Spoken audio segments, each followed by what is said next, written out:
things that he didn't have to earn. 3, 2. But we're going to go in and we're going to drop into Demon Island and see how he does against this Rayman from Snowy. So let's see what happens. Is the dream still alive, chat? I don't know, but Seikuz, of course, on the run of their live Snowy, wants to be the one to put an end to it. Absolutely, Snowy. He is definitely a heavy hitter, been around a long time. Nice pickup on the D-Light there, reaching up with the Nair. Seikuz coming back. Ooh, catching him on the greatsword. Come on now. It's just greatsword things, baby. All day, every day. Okay, catches the landing as well. And we had talked a lot about this yesterday, Slow-Mo, in the Europe and SA brackets as well. Greatsword, just such a potent weapon at catching landings, dominating the ground space. Gets the gravity cancel right there to force the offstage situation. Just a little bit of a whiff. Snowy trying to build their way back into this game. Certainly is. Damage pretty even right now. Oh, wow, okay. Primed up the signature as well. I don't know if that actually would have connected, but Snowy still interrupted it regardless. Magyar holding in here with that very, very heavy defense this legend carries. But there we go. First to strike is going to be Snowy, taking him off the top of Demon Island. Yeah, and I think a bit of a right idea from Seikuz, right, to get the 2 following hits. But at that point, your greatsword landing, you saw the weapon throw come down to just try to cover your tracks if you're Seikuz, but it was already over. Good first stock from Snowy. Seikuz answers it right back. Keeping it very, very close indeed. Going to see a juggle on these weapons. Ooh, Snowy able to sneak underneath them, be able to get those gauntlets. Hang on a minute. But just a pow, pow, pow coming off that gravestone. He's still just poking at Snowy over on that right side. Coming up with a recovery, very nice in the Sayer. Hit him again, and he does. Wait, this has just been a clinic. Okay, hang on one second. But he's showing patience. Yeah. Even though he gets a starter, he's recognizing when he should be able to go into that bridge and when to back up and look for an opportunity. Hang on. Okay, Snowy. This is a Brady, right? No, wait, Snowy's gone. Snowy's gonna die. He is. Snowy's gonna get KO'd. That's insane. What? Why? Because he's trying to get a little flashy. He was trying to get a little Snowy on him. Trying to get a little flashy on him. It happens. All right. I mean, after the dust settles here, somehow Seikuz has a stock lead, and it's just gone just like that. Barely any damage on Snowy after a bit of an error on that offstage play. Is it enough for Seikuz to get one on the board? I don't know. We're definitely going to find out. Okay. Greatsword back in hand, but Snowy is just getting hit after hit after hit unanswered from this Greatsword. Yeah, yeah, and this is where the axe really thrives, right? Like, look at how hard it was for Seikuz to finally find the ground again. The axe just so oppressive in these states. Now we get the juggle state once again, patrolling that weapon spawn. Seikuz tries to come down with the down air on the greatsword, gets the bridge going, finally goes for the 3rd hit connector, but it does not come through. Now Seikuz in the red, ground pound doesn't connect. Second one will come through. Snowy now in perfect pole position to get this first game. Kind of figure we see the D-Sig fly over off the side of the stage.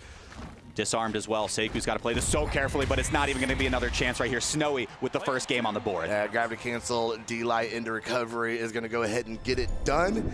That was a really close game, though. It was.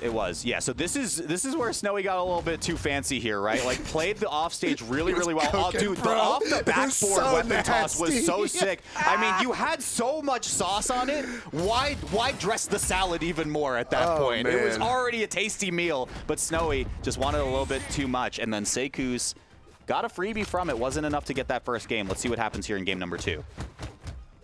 Oh, man. You see all the heavy defense on that Magyar. You see how many times Snowy connected with him right there. Yes. And it barely even made a dent into that thick armor of Magyar. I like what you pointed out in the first game, Slow-Mo, about Seikuz being willing to pull back in certain situations where the punish just isn't there, right? He's very aware. You have to have that level of awareness when you're playing Greatsword Legends, right? Like, you just need to know when it's not there, when you have to go back, hang on off stage, though. Snowy with the reversal hit, weapon toss comes through, and that's first strike. And I was getting ready to point out, and Snowy just went ahead and just gave everybody a visual example there, especially when you're playing against somebody like Snowy. Yeah. If you make a mistake against this kid, he is going to do that. He is going to get the most he can out of those punishes, and he's going to make you regret it. Once again, tries to run through. No step back from Seikuz yet. We get it here. Seikuz, though, is getting an opportunity to try and get something going with this greatsword, though. So he's spending a little more time on the ground. Oh, there it is. Very nice. Yep. Well played. And notably as well, I mean, it has been, look at the switch as well as the respawn comes through. It has been all greatsword all the time from Seikuz. Almost 80% of that first game, it was equipped. The hammer only did 41 damage in game 1. That tracks. Definitely trying to exploit Magyar for that heavy defense, and obviously he is a great sword player. For sure, for sure. So let's get underway here, Snowy. We've talked about the juggle state when the axe is online from Snowy. Made Seikuz look really confused in the disadvantaged state, so here we go. Ooh, missing on that recovery. Snowy, fantastic job right there. Another great read, weapon throw to the face. This is high angle. Oh, Seikuz comes through with the aggression as well. I mean, so many people just drip that one all the way in towards stage, knowing that you got out pretty scot-free. Seikuz still loses the stock though, and it's a tough hill to climb. Yeah, almost a full stock, but that is gonna go ahead and put some more damage in his favor. Reaching unarmed here as Snowy is doing a good job of starving him out. Another one right there where Snowy was standing. Keeps him with the ag. Ooh, going with the haymaker off stage. Letting it fly just a little bit. That was super risky, but able to find his way back on stage. Get the greatsword in his hand. Catching Snowy. There we go. Going to take him up to the top. Can Snowy find his way back on the ground safely? And he does. So if he can find that three-piece bridge once again, that will be a KO. But the problem is getting the three-piece now, knowing Snowy's probably mashing dodge in some of these first, second hits. Oh, but it might just be over. It might just be over right there. Weapons throw comes through, and again, Seikuz barely able to touch the wall. Snowy disarmed. Is it enough for a weapon starve? It won't happen, and there it is off the top. Exactly like I said before, Seikuz has a shot here to even this one up. He's got to play almost perfect, though, Walt. This is going to be a very difficult situation for him. Especially he's trying to stay on the ground and Snowy. As soon as Seikuz goes down to the ground, Snowy is right up hovering. Right. And then hovering with those gauntlets just made it very, very difficult. Gonna go ahead and wrap up a game at number 2 there with Snowy going up 2-0. Okay, the run might come to an end here unless Seikuz can pull 3 games in a row over Snowy. Let's not focus on that yet. Let's get one game.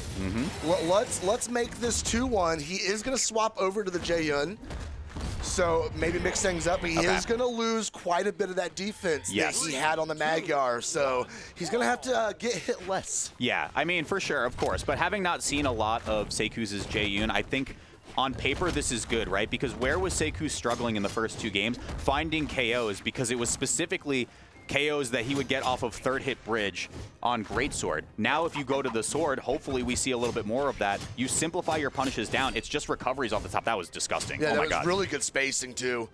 There was no way for Snowy to put hands on him. Seeing a little more pressure come out for him here.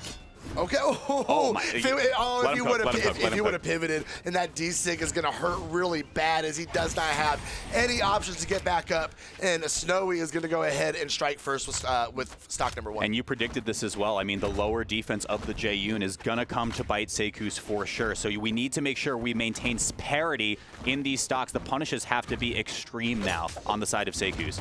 Yeah, you kind of got to let it fly here at this point and hope for the best, because he's got to make something break loose here in this game number 3. Ooh, Snowy whiffing in the wrong way. No punish, though. Okay, that recovery is not going to be quite enough to take Snowy to the blast zone. Fighting back with the weapon throw. Ooh, and the nice reversal. Exhaustive recovery, too. That wasn't enough. No, it wasn't quite enough, but definitely it was at least enough to shake Snowy off of him. Finish up with the recovery, and the stock is going to go ahead and go to him, tying everything up. Yeah, and I mean, already, even though it didn't quite get him the stock, it got him most of the way there to getting that third stock. I think the sword as a weapon swap is good so far. Ooh, Snowy, a lot of force coming off of that. See if he can find a safe passage back up on this map, and he does, reversing the positioning there. Oh, okay, second time in a row. Second time in a row, and I'm shocked again as the greatsword player playing the offstage like that. That's rough. Just needed that pivot both those times. Snowy, full stock advantage. All that being said, I mean, kudos to Snowy right now for being able to take a lead and keep one over the span of these 3 games. Is it going to be enough? Does Seikuz have a little bit of gas left in the tank?